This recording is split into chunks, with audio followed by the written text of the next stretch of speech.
Nous continuons cette petite épître de 3 chapitres, mais qui en dit long. On a vu ensemble la semaine dernière que attendez un peu. J'ai pas la bonne Version. non, le bon sermon du tout. J'ai juste pas cliqué sur le bon sermon. J'ai cliqué sur celui de dimanche.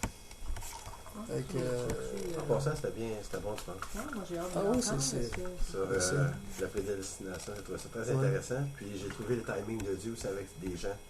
Des gens que ça aurait pu. Je trouvais que c'était bon pour eux autres d'entendre ouais? ça avec nous. Bon. Je trouvais ça intéressant.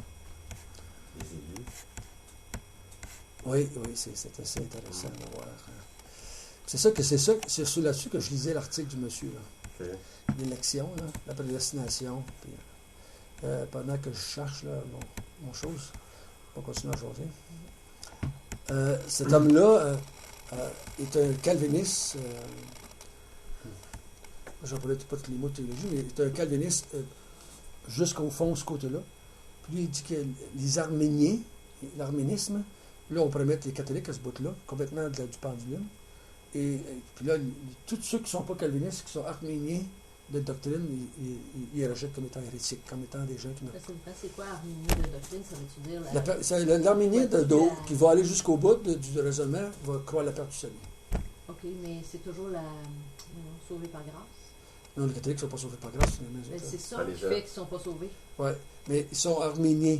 Dans le sens que les autres, ils peuvent devenir comme mourir en état de grâce pour aller au ciel. Ben non, pas mourir en état de grâce pour aller en enfer.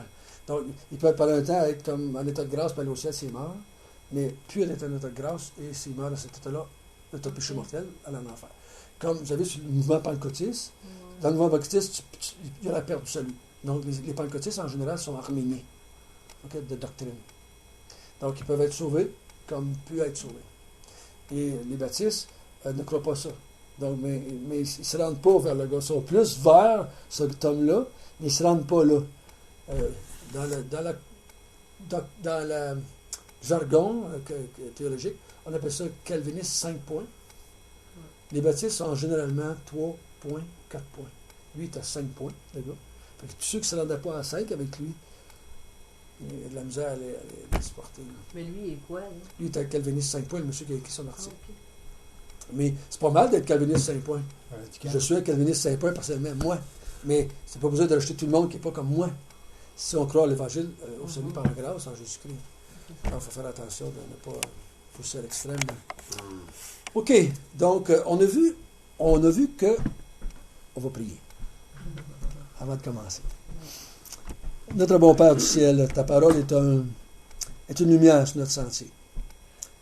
Comme cet homme que je disais hier, c'était pas toujours écrit dans la Bible ce qu'il disait. Mais, Seigneur, nous voulons que ta parole soit notre guide. Et la parole ne parle pas de calvinisme, ne parle pas d'arménien, mais elle parle de chrétiens qui croient aux Écritures. Donc, nous voulons être conformes. Nous voulons être conformes à la parole de Dieu. Pas juste dans notre croyance, mais aussi dans notre vie. C'est ce que nous sommes en train d'étudier. Donc, Seigneur, bénis ce temps que nous avons ensemble et qu'on puisse, Seigneur, se fortifier les uns les autres et par ta parole. Au nom de Jésus.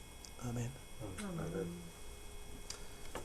La raison de l'épître, on a vu ensemble que c'était des faux docteurs. Il y avait des faux docteurs dans l'Assemblée qui, on a vu, détournaient des familles entières en disant des choses qui ne devaient pas être dites, qu'il fallait fermer la bouche de ces hommes-là parce qu'ils parlaient, ils professaient connaître Dieu, mais ils le reniaient par leurs œuvres. Ils étaient abominables, incapables d'aucune bonne œuvre. Donc, et Paul dit à Tite, je t'ai laissé là-bas afin que tu établisses des anciens ou des pasteurs pour qu'ils fassent face à ça, pour qu'ils soient capables de contrecarrer ces hommes-là. Parce qu'on se souvient, il faut se mettre dans le contexte, les chrétiens n'ont pas la Bible dans leurs mains, donc automatiquement, ils doivent se fier à quelqu'un qui connaissait Jésus. Donc, Jésus, les apôtres. Donc, plus tu étais proche de Jésus, plus c'était sécuritaire ton affaire. Okay? Mais aujourd'hui, les chrétiens peuvent prendre la Bible et aller voir dans la Bible qu'est-ce que les gens disent, mais dans ce temps-là, c'était pas le cas. Et on a vu que ça, c'était la raison, et on a vu que le thème, c'était les bonnes œuvres. Toute l'épître tourne vers ce sujet-là. On a vu que on devait avoir une foi qui était selon la piété. Okay? On a vu ça ensemble. On devait avoir une foi qui était selon la... les anciens devaient être des gens qui avaient une foi qui était selon la piété aussi. Donc, c'était toujours la main dans la même direction. Qu'on doit avoir une vie qui est en accord avec ce qu'on prêche. D'abord, il faut faire attention d'avoir ce qu'on prêche et la vérité. Hein? Ensuite, ça, ce qu'on prêche, notre vie doit être conforme à ça. C'est pour que Paul a commencé en disant à Tite, tu es mon enfant légitime et nous avons une foi commune. Donc, ta foi, c'est ma foi. Et ce que tu vas dire, c'est comme si c'est moi qui le dirais. Donc, et moi, je l'ai reçu directement du Seigneur Jésus. Donc, lui, il n'a pas passé par les apôtres pour l'avoir. Jésus lui a dit, lui est devenu l'apôtre des païens. Et il l'a dit à Tite, il l'a dit à Timothée, et qu'ils l'ont dit à d'autres. Donc, ici, c'était important qu'il dise ça au début. Tu as une foi commune avec moi. Pour que ce que lui prêchait, c'était vraiment ce que Paul disait. Parce que dans la tête de bien des gens, Paul était un peu plus haut dans l'autorité que Tite. Puis en plus, on va voir que, je ne sais pas si on va le voir avec lui, parce que c'était surtout avec Timothée. Tite était un jeune homme, trentaine peut-être, et jeune homme, avait moins d'autorité que les vieux, les gens âgés. C'était juste par culture comme ça. Si quelqu'un était âgé, on a tendance à croire plus que ce qu'il disait que c'était jeune. Un petit peu différent peut-être aujourd'hui, mais dans ce temps-là, c'était quelque chose de social, quelque chose de culturel. C'est pour ça que à Tite et à Timothée, il va dire, fais attention, qu'il ne méprise pas ta jeunesse. Donc c'était vraiment, il y avait des difficultés pour Timothée et Tite, parce qu'il était jeune dans les églises. Donc, on a commencé à voir la semaine passée au chapitre 2, verset 1. Si vous regardez là, l'apôtre Paul dit à Tite, pour toi, Tite, dis ou enseigne les choses qui sont conformes à la saine doctrine. Et la saine doctrine, c'est la doctrine de Paul, qui est la doctrine de Jésus-Christ qui a enseigné. Donc, il dit enseigne les choses ou les actions, les œuvres qui sont conformes à la saine doctrine. Il ne parle pas d'enseigner la saine doctrine, mais des choses qui sont conformes à cette saine doctrine. Donc, je ne peux pas avoir un comportement différent de ce que je prêche, de ce que je dis, de ce que j'enseigne. Ceux qui font ça, on dit, c'est des grands parleurs et des petits faiseurs. Nous, les chrétiens, on ne voudrait pas être juste des grands parleurs et des petits faiseurs, mais on voudrait être des bons parleurs et des bons faiseurs. Des gens qui vont être conformes avec ce qu'ils enseignent. Et on a vu ensemble qu'il avait commencé par qu'on a vu que si notre vie n'est pas conforme, ça l'amène un déshonneur à la parole de Dieu. Dans l'Ancien Testament, il y avait un homme, l'homme le plus humble de la face de la terre. Savez-vous c'était qui? Jésus. Non, avant Jésus, dans l'Ancien Testament. C'était Moïse. Moïse est appelé l'homme le plus humble de la face de la terre. Comme Salomon est appelé le plus sage, Moïse est appelé le plus humble. Dieu dit, je n'ai jamais parlé à qui que ce soit face à face comme j'ai parlé avec Moïse, et je ne parlerai jamais avec d'autres comme j'ai parlé avec Moïse non plus. Moïse a vu Dieu face à face. Donc il dit jamais je vais faire ça avec quelqu'un d'autre. Et Moïse était un homme très humble, très, très effacé. Mais en même temps, pas effacé devant les hommes, parce que c'est un autoritaire, il dirigeait un peuple de millions de personnes. Mais il y en a qui disent qu'il y avait un défaut d'élocution. Oui, il y en a qui disent qu'il y avait un défaut de langue, il bégayait. Oui, c'est ça. Il y en a qui disent qu'il bégayait. C'est possible qu'il s'est mis à bégayer. Souvent, c'est à son frère qui parlait pour lui. Aaron, c'est pour ça qu'il a dit j'ai de la misère à parler, donc Dieu, je vais te donner à Aaron pour parler à ta place. On ne sait pas s'il est né avec ce défaut ou s'il l'a acquis à travers les années. On ne sait pas. Mais c'est pas tout le monde qui est d'accord à 100% avec ça. Est-ce que c'est ce que Moïse avait de la misère à jaser? Peut-être pas un grand parleur, tu sais, un bon orateur, ou peut-être timide de personnalité. Donc, on ne sait pas. Moi, quand j'étais sauvé, je sentais que Dieu me dirigeait vers l'enseignement. J'ai dit, appelle ma femme, Seigneur. Dis, fais que ma femme puisse prêcher. Elle parlait. Moi, je ne parlais pas. Moi, elle est convertie, je ne parlais pas. Personne. Personne. C'était un homme qui ne jasait pas. J'avais rien à dire. Donc, j'ai commencé à parler quand j'ai devenu chrétien. Parce que j'avais quelque chose à dire. Moi, j'avais quelque chose à dire, il me semblait. qui était intelligent, puis qui avait du poids. Mais avant, je parlais presque pas. J'étais un homme venant de bois, sauvage, sans faire un peu. Donc, Dieu peut faire des choses, des fois. Et moi, quand j'étais jeune, avant de devenir chrétien, à l'école, j'étais tellement pas capable de parler en public. Si on me demandait à la classe de parler, de réciter quelque chose, je devenais malade. Physiquement, je devenais malade et je quittais l'école. Je quittais la classe, je m'en allais chez nous. J'étais pas capable. C'était impossible pour moi.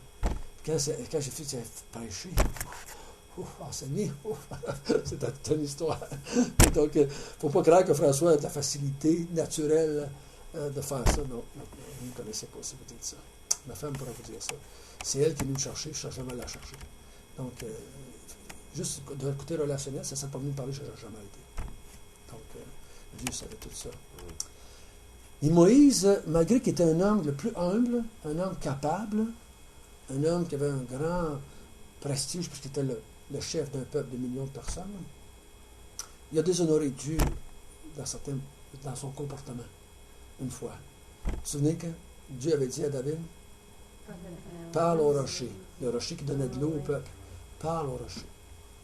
Et il n'a pas parlé au rocher, il a fessé sur le rocher. Le premier coup, il avait dit, frappe le rocher. Puis il a frappé le rocher, puis l'eau a coulé. Le deuxième coup, il dit, vous parlerez en leur présence au rocher, vous parlerez, pas frapper, mais vous parlerez, et il donnera ses eaux. Il fera sortir pour eux de l'eau du rocher, et tu abreuveras l'assemblée et leur bétail. Moïse prit la verge qui était devant l'Éternel, comme l'Éternel lui avait ordonné. Moïse et Aaron convoquèrent l'assemblée en face du rocher. Et Moïse leur dit, écoutez donc, rebelles. Il était choqué. C'est parce que c'était la deuxième fois qu'il revenait avec cette histoire-là. Est-ce de ce rocher que nous ferons sortir de l'eau? Puis Moïse leva la main et frappa 2 fois, même pas une fois, 2 fois le rocher, mais en colère contre le peuple. Il sortit de l'eau quand même, parce que Dieu voulait rencontrer les besoins d'Israël. Et puis Moïse leva la main et frappa, il sortit de l'eau, l'assemblée but et le bétail aussi. Alors l'Éternel dit à Moïse et à Aaron, parce que vous n'avez pas cru en moi pour me sanctifier aux yeux des enfants d'Israël, vous ne verrez point entrer cette assemblée dans le pays que je lui donne. C'était fini pour nous autres à ce moment-là. Vous ne rentrerez pas à la promesse. C'est quoi la référence juste? Nombre 20, okay. verset 8 à 13. Et dans la même, ailleurs, il va dire, tu m'as déshonoré, tu ne m'as pas sanctifié. Tu ne m'as pas sanctifié. Ça aurait été plus honorant pour Dieu de faire ce que tu avais demandé. Et c'est une façon de faire. Il n'avait pas cru. Et un autre grand homme, il n'avait pas cru. Mais je crois que c'est dans cette colère-là, qui a comme perdu les pédales, que ça l'a mis à faire le contraire de ce que Dieu a dit. Je ne sais pas s'il a juste douté que. Il me semble que la première fois, c'est pas son coup de bâton qu'il doit avoir cru, qu'il pensait que c'est ça qu'il allait faire sortir de l'eau. C'est pas évident. Mais une chose est certaine, Dieu dit ici, parce que vous n'avez pas cru en moi. En face de tout le peuple. Un autre grand homme, David dit à Nathan, j'ai péché contre l'Éternel. Et Nathan dit à David, l'Éternel, pardonne ton péché, tu ne mourras point. Mais parce que tu as fait blasphémer les ennemis de l'Éternel, en commettant cette action, le fils qui t'est né mourra. La même chose qu'on appelle à faire que la parole de Dieu ne soit pas blasphémée. On a vu ça la semaine passée. Ne soit pas déshonoré. Des fois, notre comportement peut emmener du déshonneur à la parole de Dieu. Okay? Et donc, David a subi des conséquences de cette action-là, parce que son fils, de Bathsheba, est mort à la naissance en ce moment-là. Tu dis que c'est des manques de foi, ça, des manques de foi. Tous les péchés, c'est des manques de foi. Tous nos péchés, c'est un manque de foi. Dieu dit tourne à droite, puis nous on tourne à gauche. Dieu dit ton bonheur est par là, François, moi je tourne à gauche, je pense que mon bonheur est par là. C'est un manque de foi. Le péché, c'est toujours un manque de foi. Ne mange pas de l'arbre, puis tu mourras. Ne pense pas que tu vas mourir, mon chum. Le péché, c'est de l'incrédulité. C'est comptable de la crédulité. Le péché, c'est ça. Parce que Moïse, c'est par une action, et puis Dieu, il dit, t'as pas cru. Mais c'est parce que c'est son manque de foi qui a mis à faire une action. Ça, donc, sa foi n'était pas conforme. Donc, il faut toujours que la foi et les actions soient conformes. C'est ça que Dieu désire de nous. C'est ça que Dieu désire de David. Et des fois, nos foi ne sont pas conformes. Et on va subir des conséquences. On subit toujours les conséquences de nos péchés. Hein? mange trop de pizza, tu vas mal au ventre, mon chum. Tu sais, moi, je dis tout le temps ça de même. Mhm. Et si je fais des choses qui ne sont pas selon la parole de Dieu, je vais souffrir pour ça. C'est normal. Mais Dieu, dans sa grâce, a enlevé la conséquence éternelle en Jésus-Christ. OK? Mais il y a des conséquences terrestres qui sont là aussi. Si je vais en prison, et si je vole, ben, si je vais aller en prison pareil, même si je suis un chrétien. Hein? Si je tue quelqu'un en tant que chrétien, ben, je devrais aller à la prison aussi. Hein? Pas parce que je suis chrétien que Dieu parle. Je te demande pardon, Seigneur, je te pardonne, François, mais tu vas à la prison pareil. Ça n'enlève pas les conséquences humaines, temporelles, immédiates. Là. OK? Donc, Paul dit, il faut que nos vies soient conformes. Au verset 2, si vous voulez regarder, on va les lire, on va se rendre jusqu'au verset jusqu'on est rendu. Dit que les vieillards doivent être sobres, honnêtes, modérés, saints dans la foi, dans l'amour, dans la patience. On a vu ça hier. Donc, pas hier, mais la semaine passée. Et il dit ça, c'est aux vieillards qu'on dit ça. Hier, on a discuté à Rondelle, parce qu'on a fait ça hier à Rondelle, ce petit bout-là, parce que la semaine passée, je suis pas allé là-bas. Est-ce que les gens âgés ont tendance à être moins patients? On a parlé de ça. Est-ce que c'est une règle générale? Puis moi, j'ai trouvé qu'en vieillissant, on perd une certaine patience. On est moins tolérant. C'est pour ça qu'on a des bris de génération, des difficultés de génération entre nous. On est moins patient. On est moins tolérant. On voudrait que les jeunes fassent comme nous. On n'a jamais fait ça comme ça, nous autres. Puis on n'a pas la patience. Hein. C'est pas ça qu'on veut faire moins de compromis? Oui, c'est dans ce sens-là. Okay. On a moins tendance à être patient. Souvent, la patience, je vais tendance à être plus tolérant, plus patient. Je vais faire un compromis parce que c'est pas anti-biblique, mais c'est cette... on a parlé de ça. C'était discutable. C'était discutable. Comme on a parlé que il y a dit que les vieilles femmes, les femmes âgées, doivent aussi avoir à l'extérieur qui convient à cet été, ne n'être ni médisantes. Et ça, quelques femmes ont moins aimé ça hier, qu'ils disent ça aux femmes, mais non pas aux hommes, de ne pas être médisants. Oui, les hommes aussi sont médisants. Ben oui. Mais le texte s'il dit aux femmes âgées. Donc, puis comme il semblait que les vieillards avaient un problème avec la boisson, qui devait être sobre, les femmes âgées aussi ont un problème, mais c'est bon, ni à donner aux excès du vin. Donc, il semblait qu'il y avait un petit peu de problème là, qu'elles doivent donner de bonnes instructions.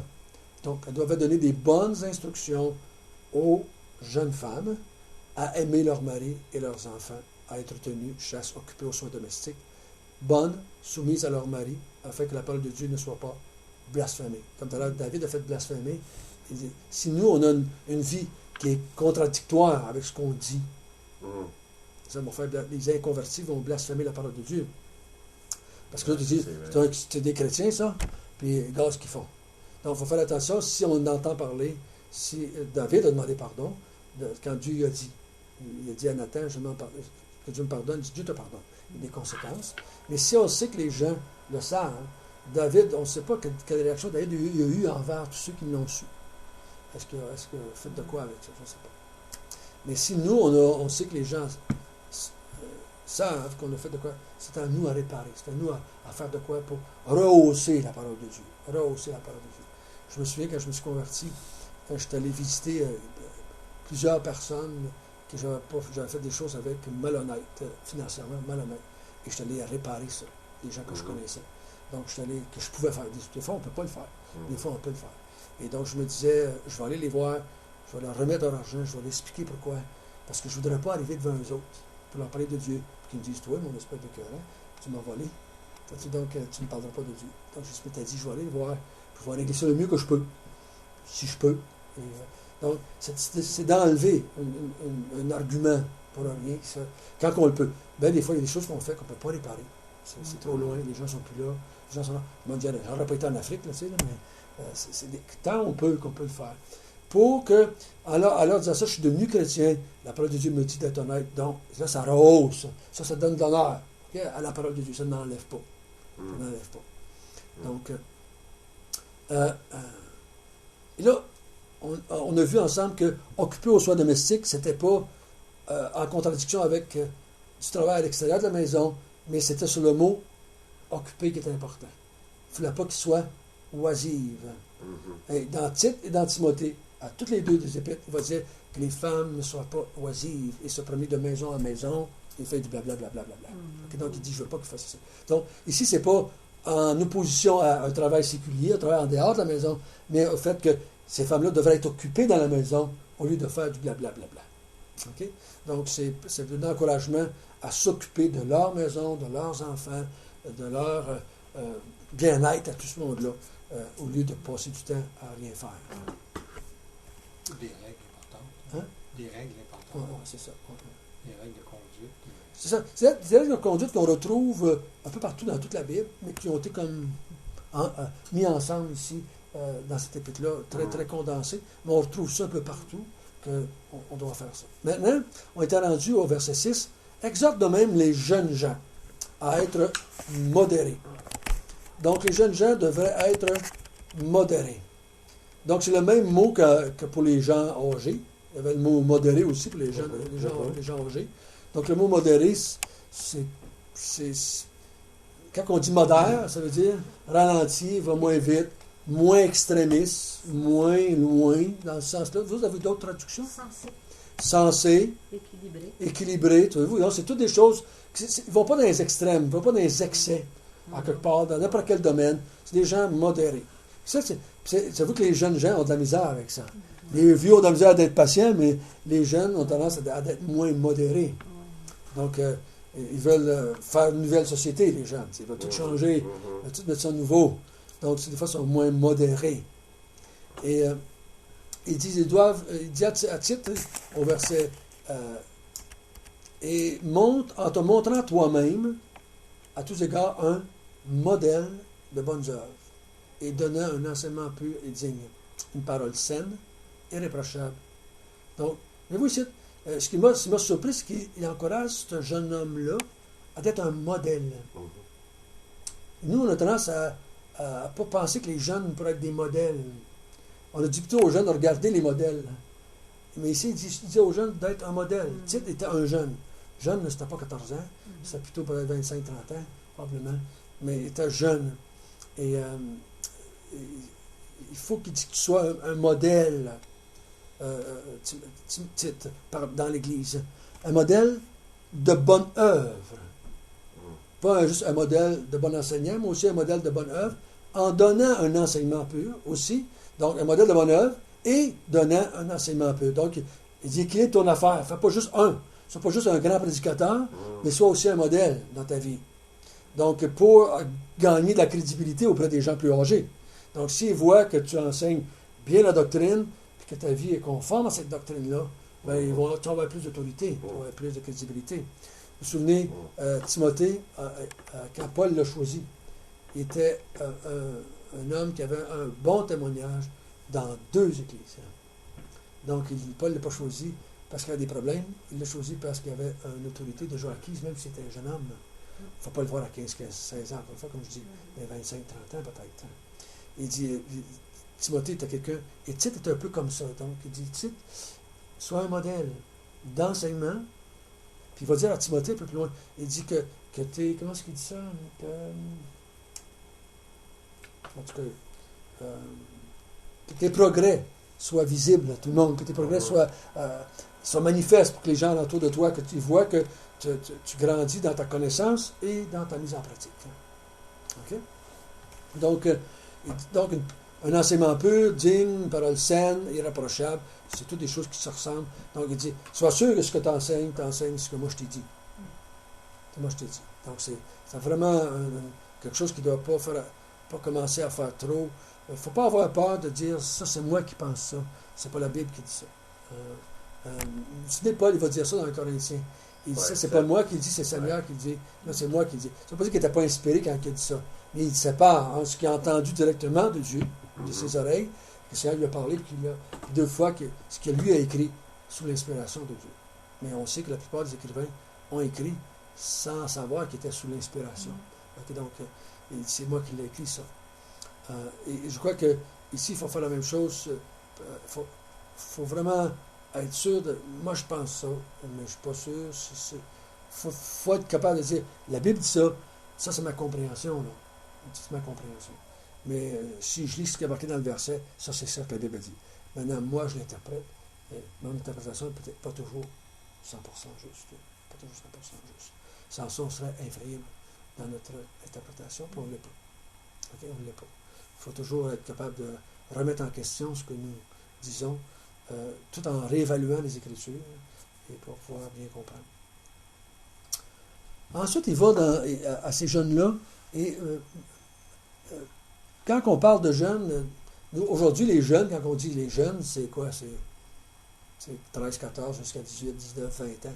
Et je crois que dans ma compréhension, il ne faut pas aller d'un extrême à l'autre. Je crois que dans nos églises, on a tendance à trop en faire pour les jeunes pour qu'ils puissent rester là, à l'église. On a tendance à trop leur donner. C'est ma pensée. Au lieu de dire, c'est pas facile, mais c'est pas facile de passer sur la vie chrétienne, dans un certain sens. Là. Les gens âgés ont des problèmes, les gens moyens ont des problèmes. Chaque phase de la vie emmène ses combats. Les jeunes ont leur combat, les moins jeunes, les jeunes couples ont leur combat, les gens de 40 ans ont leur combat, les gens âgés ont leur combat. Tout ça. Et donc, il ne faut pas Je trouve qu'ils sont comme mis trop dans le je trouve ça personnellement. Nous, on n'a pas été élevés comme ça.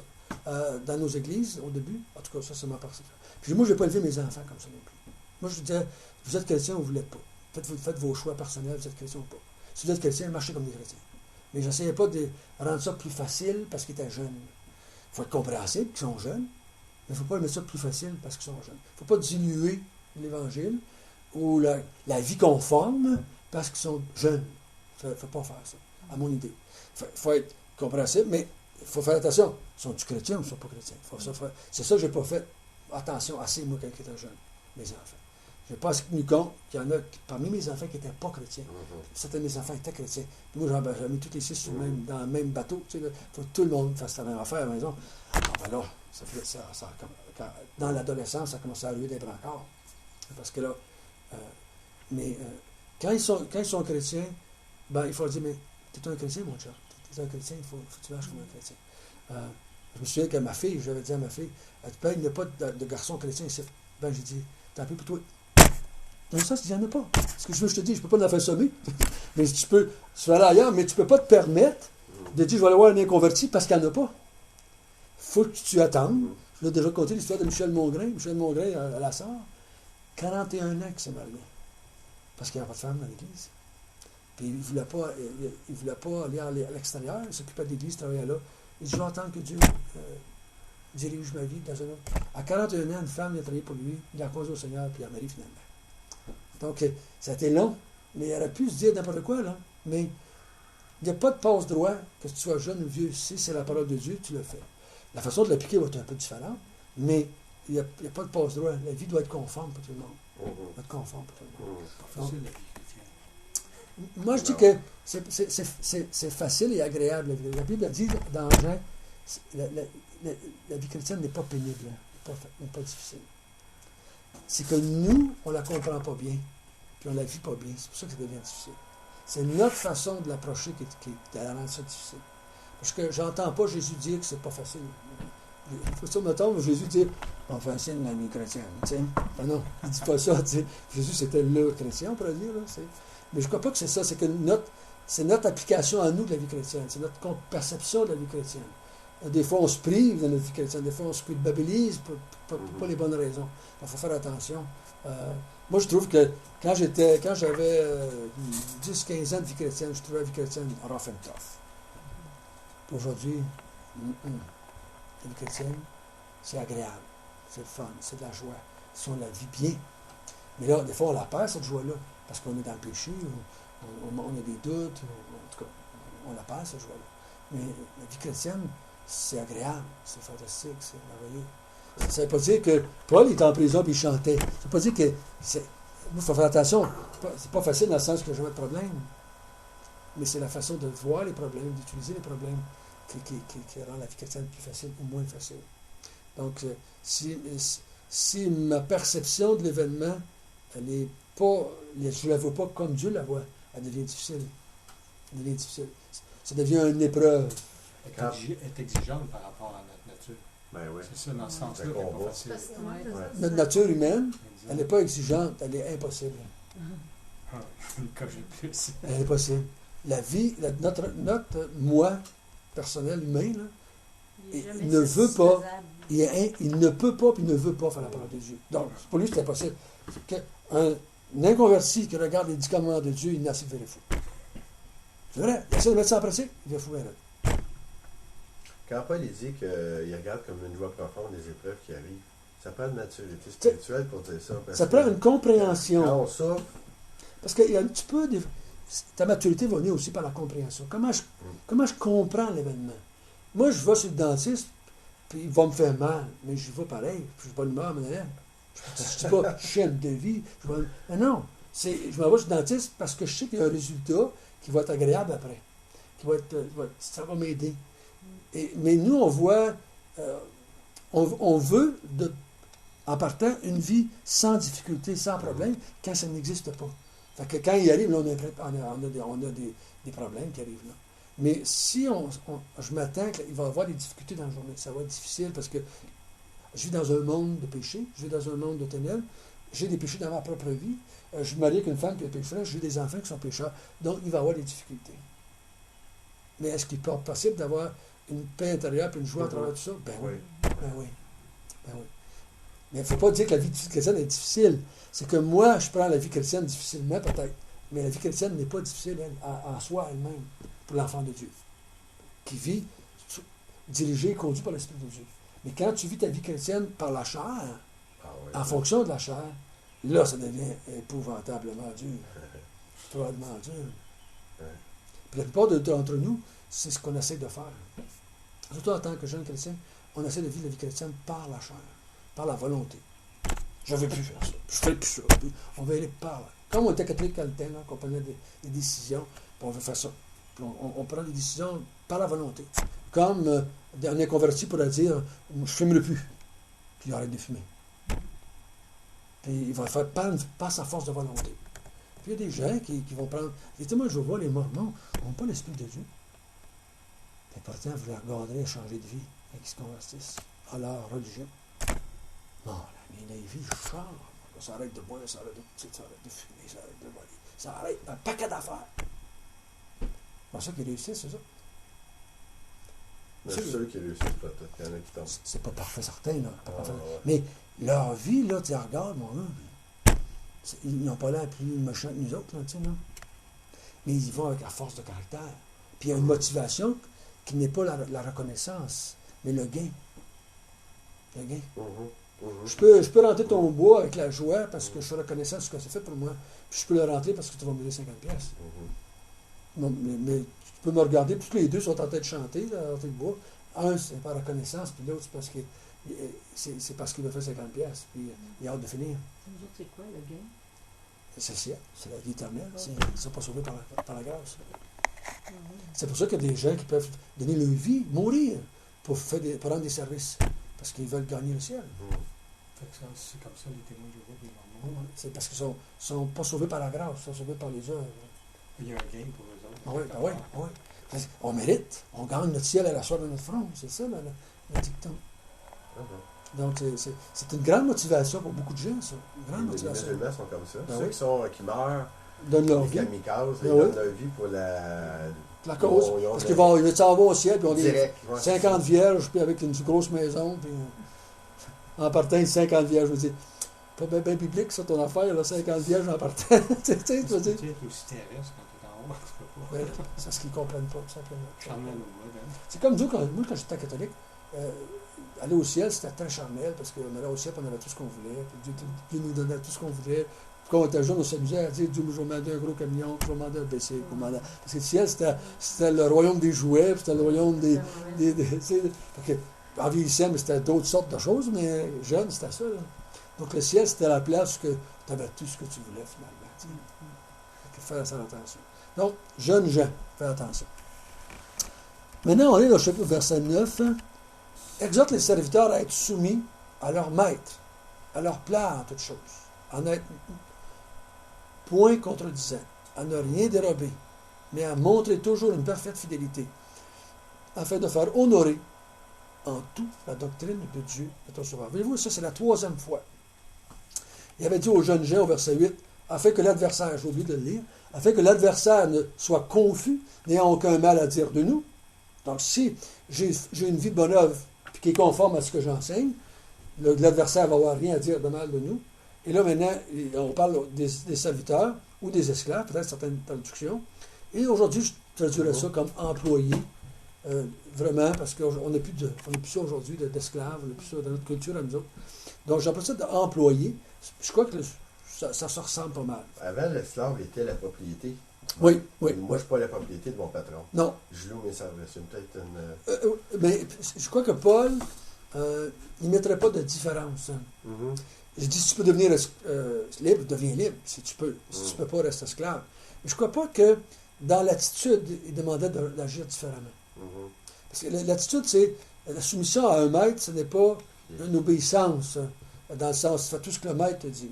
Il faut toujours se mettre dans la tête, parce que tout à l'heure, on va voir la semaine prochaine, soumis au gouvernement.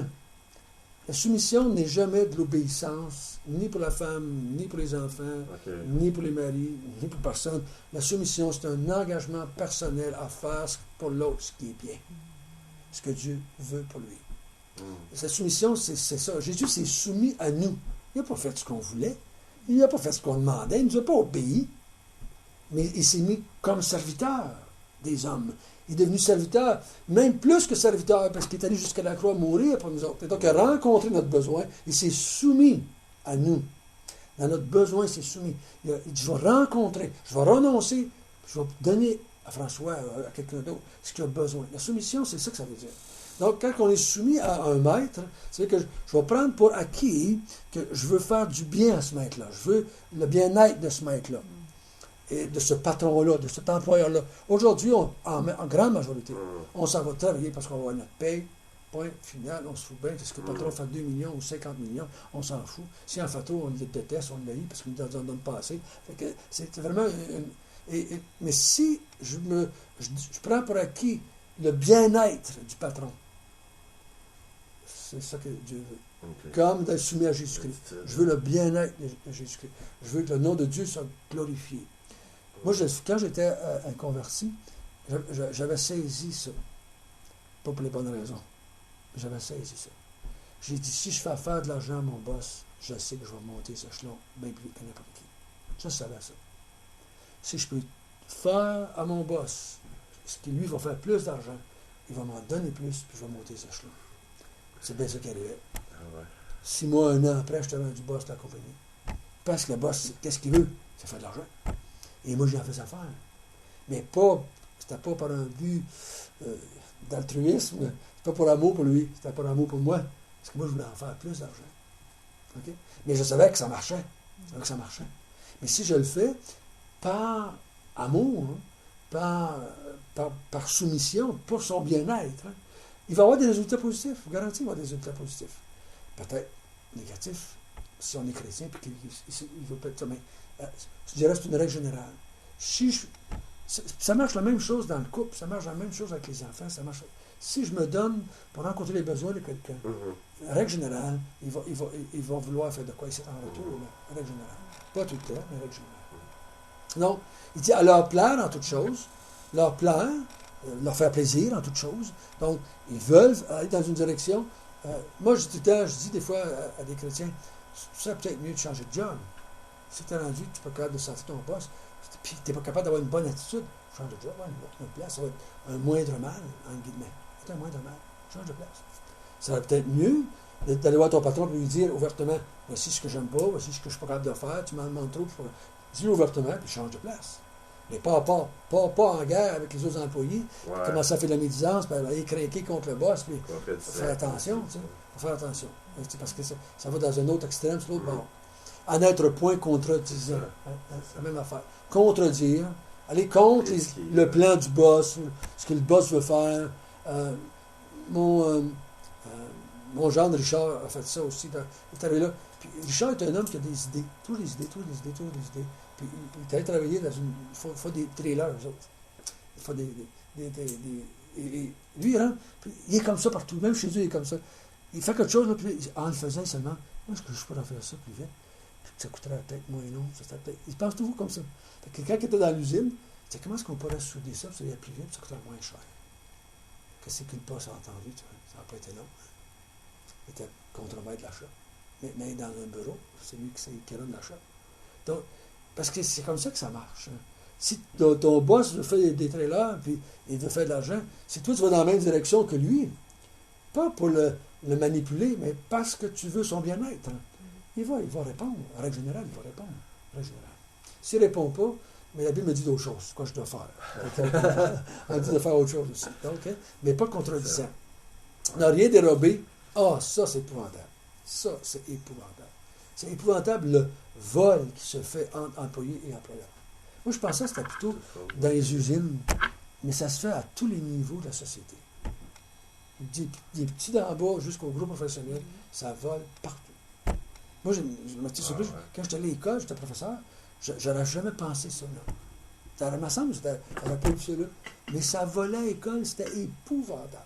Les professeurs mettaient des paquets de feuilles d'ordinateur dans leur sacoche. Puis, ils ont mis une fois, ils ont changé les ordinateurs. Il y avait une 50aine d'ordinateurs, ils ont changé ça.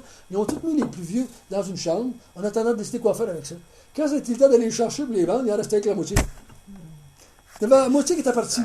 Les gens ont pris des ordinateurs, sont partis à la maison avec ça, ils ont vendu ça à des gens, ils ont fait ça. C'était du vol. Puis mon père a travaillé à l'hôpital comme concierge. Et il se fait ça, c'était épouvantable. Les poches sont pas assez grandes. Tout le monde met du stock partout. Les serviettes, le papier de toilette, les élastiques. Ça s'en va les crayons, partout. Les enveloppes. À la Jones-Manville, mon beau-frère travaillait là. Les employés avaient des boîtes à lunch avec des doubles fonds. Ils sortaient de l'or.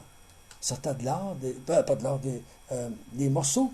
Ça, de l'or, c'était à Val-d'Or. Ça m'était compté par un monsieur qui était chrétien maintenant et qui a été élevé là à Val-d'Or. Les gars volaient de l'or, puis cachaient ça dans les souliers partout. Puis il dit que la plupart des bijouteries à Val-d'Or ont commencé avec de l'or qui arrivait au-dessus de la table par les employés. C'est pas ça. Parce que c'est comme ça que les gens faisaient leurs argent. Là, ils ont commencé avec des détecteurs en potes. Ils ont mis des rayons X qui fait passer sa coche, puis ils volent encore pareil. Ils volent encore pareil. Il dit, ne dérobez point au patron, s'il vous plaît. Ne dérobez point. Savez-vous quand c'est qu'on a tendance à dérober? Quand on pense qu'on est abusé. Quand on pense qu'on ne nous en donne pas assez. Les gros riches, là. Ces gros riches-là, ça nous paye juste 8 piastres de l'heure ou 10 piastres de l'heure. Puis là, on a tendance. As-tu du dicton? Voler le gouvernement, c'est pas voler. Il gagne de voleurs. On abuse de tout le monde, ça remplisse les poches. Encore peut voler, puis pas voler. Mais où c'est le dicton? C'est le dicton. Donc, c'est la tendance de l'employé de dérober l'employeur. Maintenant que vous êtes chrétien, Vous autres. Toi, tu ne l'es pas? oui, Nous je autres. sais, mais je veux savoir c'est quoi votre point de vue. C'est-à-dire pas que c'est votre... Quelle est votre motivation pour ne plus dérober? Parce que moi aussi, Mais c'est être honnête. j'en sortais de Moi, je travaille en débarquer. bijouterie. Mais la motivation, quand dit. Moi, je travaille en bijouterie. Puis c'est je vais être honnête. Pourquoi tu Devant Dieu. C'est ma. Ok. Avoir le speaking. Devant Dieu, là. Mon témoignage. Bon. D'autres idées? Mais ça dit de ne pas dérober. Non, mais la motivation. La Qu'est-ce qui peut nous motivation. encourager? Qu'est-ce qui peut nous aider à ne pas dérober? Moi, c'est la paix. La paix. Conscience. Non. La paix, juste dans moi, là. Oui. C'est pas avant, je suis passé spirituel pour Dieu, avec Dieu en premier. Parce que la paix avec Dieu, j'ai pour acquis que je l'ai à cause de Jésus. Mais je me souviens, une fois, j'avais été dans un garage, puis il m'avait réparé mon automobile, puis il n'avait pas chargé certaines pièces. Fait que j'ai dit au monsieur, je disais, hey, je pensais que tu avais demandé de changer tel morceau. Il dit, on l'a changé, mais il dit, il n'y a pas sa facture, c'est pour ça que je le demandais. Il dit, la plupart a couru de la porte avant pas qu'on l'ait vu, tu sais. Mais il dit, non, j'ai dit, j'aime autant dormir sur mes deux oreilles, j'aime ça avoir la paix. J'aime ça avoir la paix. Parce que si je m'en vais, là, moi, chez nous, je vais me sentir pogné, là, moi, là. Je vais me sentir pogné, le cœur va me battre un peu plus fort, puis je vais avoir peur de revenir, je vais toujours avoir peur que tu le découvres, tu vas avoir c'est la crainte, ou cette paix-là que je perds. Cette paix-là que je perds. Et quand vous savez, quand on s'en va pour trouver sur le chemin, pourquoi on modère, des fois, on a peur. La police. On a peur de la police, elle soit là dans les coins. Là. C'est pas vraiment parce qu'on est bien spirituel. Là. C'est pas par amour pour les autres, parce qu'on veut pas les faire du mal. Souvent, on a peur se fait pogner. Pogner l'étiquette. Ça peut être une motivation. D'autres motivations, on peut en avoir chacun la nôtre, notre motivation. Mais elle est différente. Mais normalement, le but qu'il nous donne ici, c'est quoi? Que la parole de Dieu soit honorée. Ça devrait être notre but. Ça devrait être notre but. Que la parole de Dieu soit respectée. Mais c'est parce qu'on se dit que si personne ne voit, ça ne changera rien à la parole de Dieu. C'est ça. Mais ça se pourrait bien qu'il le découvre. Oui. C'est vrai que si personne le sait, ils ne diront pas. C'est comme les grands hommes là, qu'on a vus, parce que je parle de ça parce qu'on les a entendus parler, qui se sont fait prendre à un moment donné, soit dans l'homosexualité, soit dans la débauche sexuelle. Ça l'a fait un dommage à la parole de Dieu. Puis tant qu'on ne le savait pas, tout le monde disait que c'était des bons gars, des bons prédicateurs. C'est vrai que quand on ne sait pas, ce qu'on ne sait pas ne fait pas de tort, qu'on dit. C'est vrai. Mais si ça se découvre, ça va se savoir. OK, ça va se savoir. Donc, c'est là que ça va faire son dommage. Mais je crois qu'on ne peut pas être voleur d'une façon générale, d'une façon continuelle, sans ça affecte notre relation avec nos patrons. Ça affecte notre relation avec les gens. Donc là, ça va finir par paraître autrement. Ils ne verront peut-être pas le vol que tu as pris. Mais la relation va se briser. La relation va se briser. Parce que là, tu vas avoir des craintes qui commencent. C'est comme quand dans un couple, on se trompe. Mettons, il y avait de l'infidélité. L'autre, elle ne sait pas. Mais il y a quelque chose qui se brise. Là. La relation se brise. Là. Mais il ne sait pas. Là. Mais il y a quelque chose qui se brise. Là.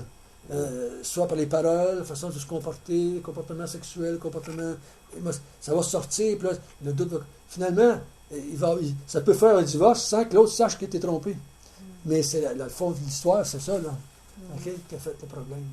Donc, en tout cas, ici, la motivation que l'Épître à Tite nous donne, c'est que la parole de Dieu soit honorée. Honorée.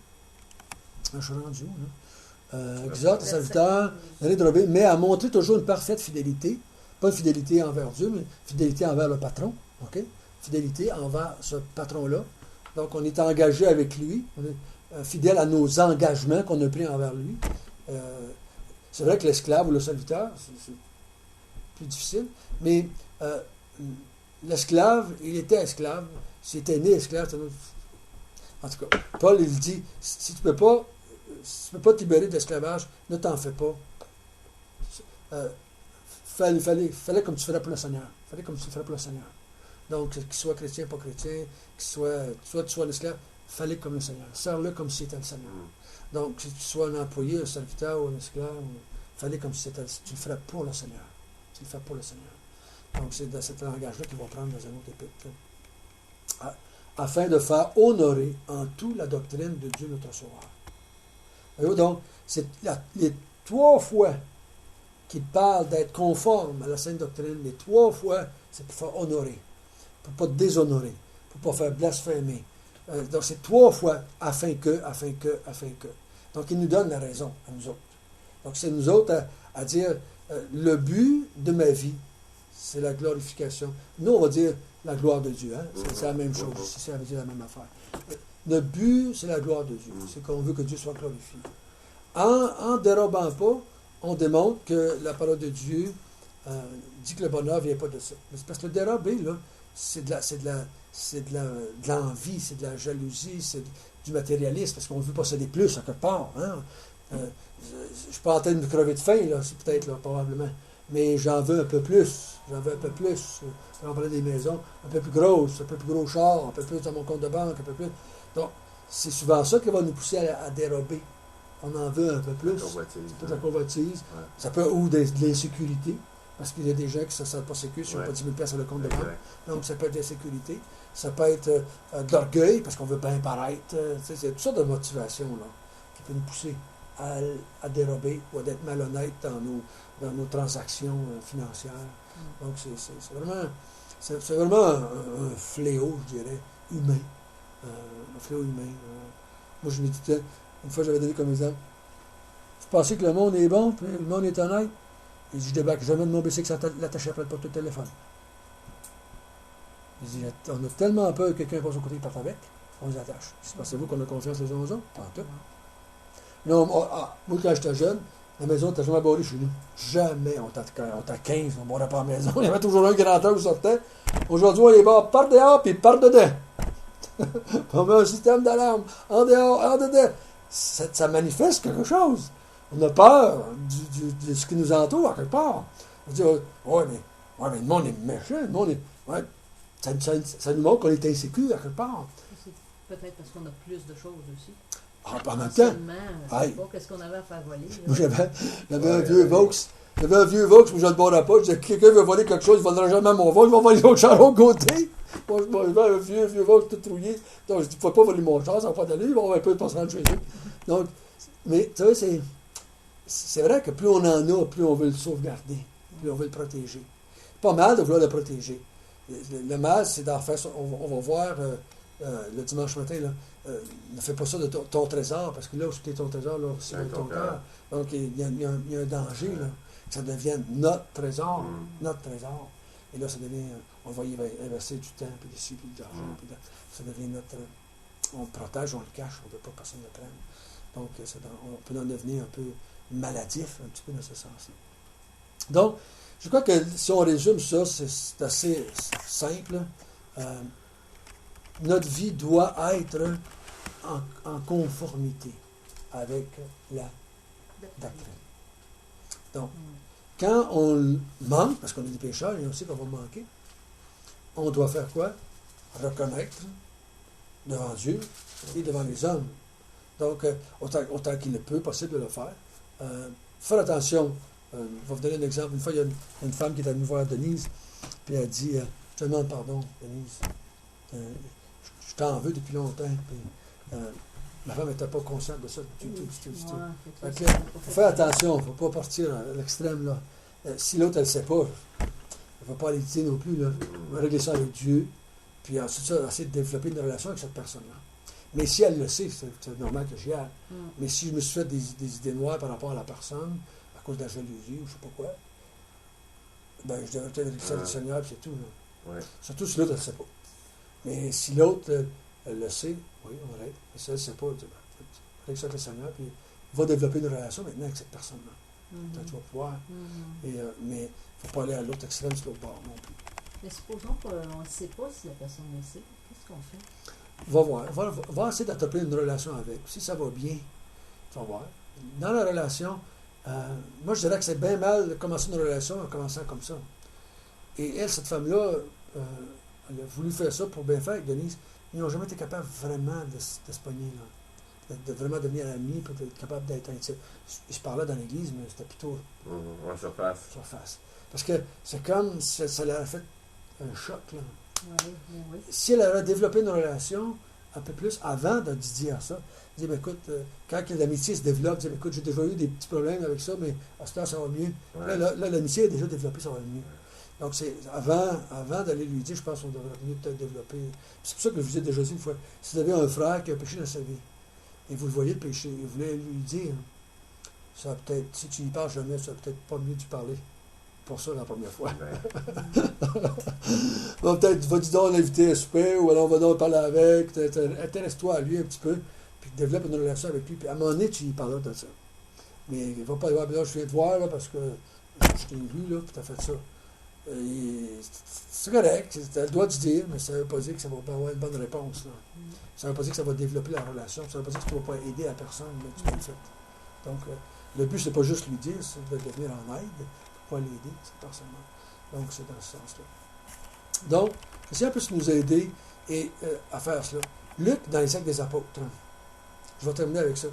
Luc fait un gros effort dans les Actes des Apôtres, pendant quasiment les 10, 12 derniers chapitres, de démontrer que les chrétiens ne sont pas des crapules.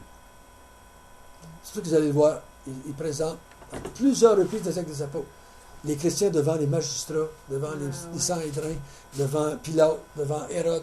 À chaque fois, qu'est-ce qu'on dit? Il n'était pas coupable de rien. Il n'était pas coupable de rien. Il n'était pas coupable de rien. Il n'était pas coupable de rien. Parce que les chrétiens étaient accusés de tous les malheurs du monde.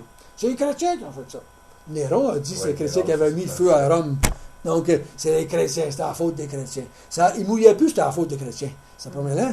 Et Luc démontre que les chrétiens ne sont pas coupables de ce qu'on les accuse. Ils ne sont pas coupables de révolte, ils ne sont pas coupables d'être contre César. C'est des gens qui font leur vie, normal, c'est des bons citoyens, c'est des gens qui sont corrects. Donc, ils demandent, parce qu'il y a, pendant 10 chapitres, tu penses à tous les chapitres, il y a des chrétiens devant les juges, devant les magistrats, devant les juges, puis ils sont toujours trouvés non coupables. Donc, si un chrétien faire prendre à être coupable, il devait régler ça hors cours, je te dire comme ça. Dire ça, je te demande pardon, je vais réparer le temps que je t'ai fait. Pour pas besoin d'aller en cours pour ça.